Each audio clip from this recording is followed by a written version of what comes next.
তোমার কি সমস্যা চাপা? সমস্যা?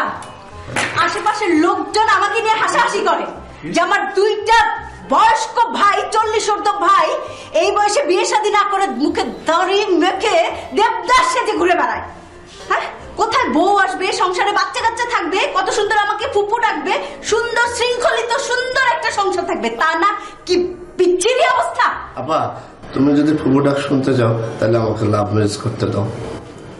আরে আমার লাভ ম্যারেজ রে? এই আয়নায় চেহারাটা দেখিস? হ্যাঁ, বয়স কত? ঠিক সময় বিয়ে শাদী হলে তোদের বাচ্চা কাচ্চারা লাভ ম্যারেজ করতো। Love marriage? আপা, আমাদের নিচের ফ্ল্যাটের মকবুল সাহেব বিয়ে করেছে। জানো মকবুল সাহেবের বয়স কত? 61 না, 62 ভাই। 62 ইয়ার্স এজ উনি বিয়ে করেছেন। ওনার ওয়াইফের বয়স হচ্ছে 19। উনি যদি 61 বছর বয়সে বিয়ে করতে পারেন, আমাদের বয়স কত? আমাদের বয়স কত কম তুমি চিন্তা করে দেখো। এই কথা, মকবুল সাহেবকে কি কেউ ভালো লোক বলে? একটা অ্যাবনর্মাল লোক, তাকে নিয়ে সবাই হাসাহাসি করে। কথা, তোরা কি চাস যে তোদেরকে নিয়েও হাসাহাসি করো? অ্যাবনর্মাল একটা ইংরেজি শব্দ, এর বাংলা কি জানো? অসাধারণ। যুক্তি না, আমাকে যুক্তি দেখাও।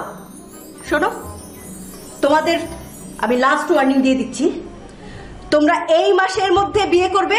নিজেরা যদি মেয়ে খুঁজে না পাও, আমি রাস্তা থেকে মেয়ে খুঁজে আনবো, কাজী ডেকে আনবো, বিয়ে, বাস, এটাই শেষ কথা।